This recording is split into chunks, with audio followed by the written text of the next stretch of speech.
मतलब ही नहीं है एग्जाम में। चलो जो ऑनलाइन से डरते हैं उनके लिए तो ये अच्छी बात हो गई, वैसे ऑनलाइन का फोबिया ही है।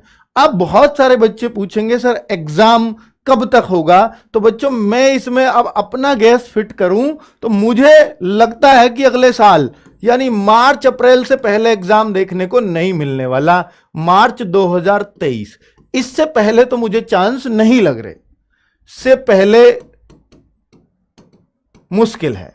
ठीक है बच्चों, तो अब आप एक्सपेक्टेड डेट ये मान लीजिए मार्च 2023, यानी दिसंबर भी भूल जाओ। अगर आपके पास इतना समय है कि मैं लग कर के इसकी तैयारी कर सकता हूं, लग कर, मुझे और किसी वैकेंसी से मतलब नहीं, तो इसमें जुट जाओ। ठीक है, आ जाएगा, क्योंकि कंपटीशन आसान है, मैं दिखा चुका हूं क्यों आसान है। ठीक है, अभी बहुत सारे बच्चे वैसे भी बाहर होंगे जिन्होंने फालतू में फॉर्म डाले हैं।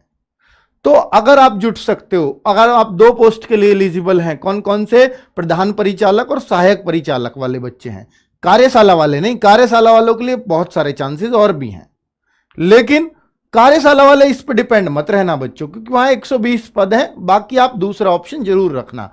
लेकिन जो प्रधान परिचालक और सहायक परिचालक हैं वो उनके बहुत शानदार नौकरी, आप यूपी पुलिस का कोई सा भी पद ले लो, बहुत शानदार नौकरी यही लगेगी आपको सब में। तो इसलिए आपसे कहूंगा कि अगर आपने फॉर्म भरा है तो आप इसमें जुट सकते हैं। पर AWTPO का भी बहुत सारे बच्चों ने भरा होगा, दिल्ली पुलिस का, पहले वो दे लीजिए, इस पे फोकस मत करिए, उसके बाद इस पे कर देना। सब्जेक्ट ऑलमोस्ट वही है, हालांकि सब्जेक्ट की बात आती है तो साइंस इसमें भी है उसमें भी है, बाकी यहां मैथ, रीजनिंग, हिंदी, और जैसे यूपीएसआई का पेपर था ना, वहां तो आ गई थी मूल विधि, यहां मूल विधि नहीं है, मैथ, रीजनिंग, हिंदी, जीएस भी नहीं है, सीधा साइंस। ठीक है, क्लियर। लेकिन साइंस में बेटा आपके पास 3 पद हैं, अगर मैं बोलूं तो ये 3 तरह के पद हैं, तो तीनों में अलग अलग तरह की साइंस है, तीनों में साइंस का सिलेबस अलग है, और लेवल चूंकि 10th 10th है तो यहां है मैथ्स वगैरह का भी लेवल अलग आएगा। तो क्या पेपर एक ही होगा? नहीं, पेपर अलग अलग होगा बच्चों सबका, एग्जाम अलग अलग होगा, एक होने का कोई चांस नहीं है, क्योंकि फॉर्म भी अलग अलग ही भरवाया था। पर जेल वार्डर वाले में इन्होंने हद कर दी, वहां फॉर्म अलग अलग भरवाया था, पेपर एक ले लिया था।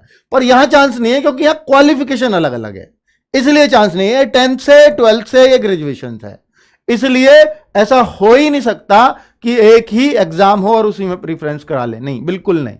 ठीक है, तो एग्जाम अलग अलग होना सुनिश्चित है। चलिए और बात कर लेते हैं, तो एग्जाम ऑफलाइन होगा, ये भी क्लियर है। एग्जाम कब तक, ये बात का जवाब दे दिया है। टोटल फॉर्म्स की संख्या मैं आपको दिखा चुका हूं, किसमें कितने फॉर्म्स भरे जा चुके हैं। कंपटीशन हुआ आसान, बता चुका हूं क्यों, क्योंकि हम फॉर्म ज्यादा एक्सपेक्ट कर रहे थे, और अब आप देख रहे हैं कि 2 वैकेंसीज में तो बहुत ही फॉर्म कम भरे गए हैं, यानी लाख को भी टच नहीं हुए हैं। लेकिन एक वैकेंसी में जरूर 3.25 लाख फॉर्म हैं, पर उसमें आप अगर दम लगाओगे तो निश्चित तौर पर वो भी बहुत ज्यादा फॉर्म्स नहीं है, 1374 पद भी हैं। ठीक है, क्या एग्जाम अलग अलग होगा एक ही? तो ये भी बता दिया है, एग्जाम अलग अलग होगा, एक होने का कोई भी चांस नहीं है। और मुझे उम्मीद है बच्चों कि अब अपना टारगेट आप आराम से फिक्स कर पाएंगे। इस एग्जाम पर बहुत संकट के बादल, या मैं कहूं असमंजस में था कि कब होगा, बहुत सारे बच्चे, तो अब मैंने आपको बता दिया है, अब मैं आपको बता चुका हूं 6 महीने से पहले एग्जाम होने का कोई चांस नहीं है। ठीक है, अब आप अपनी तैयारी कर सकते हैं। ठीक है, वैसे यूपी है, पॉसिबिलिटी कुछ भी हो सकती है, लेकिन जो मेरा अपना अनुमान है भर्ती बोर्ड की सारी प्रक्रिया को देखते हुए अब तक, तो वो मैं आपसे कह सकता हूं 5-6 महीने से पहले एग्जाम होने के चांसेस नहीं लगते। ओके, बाय बाय, नमस्कार, धन्यवाद।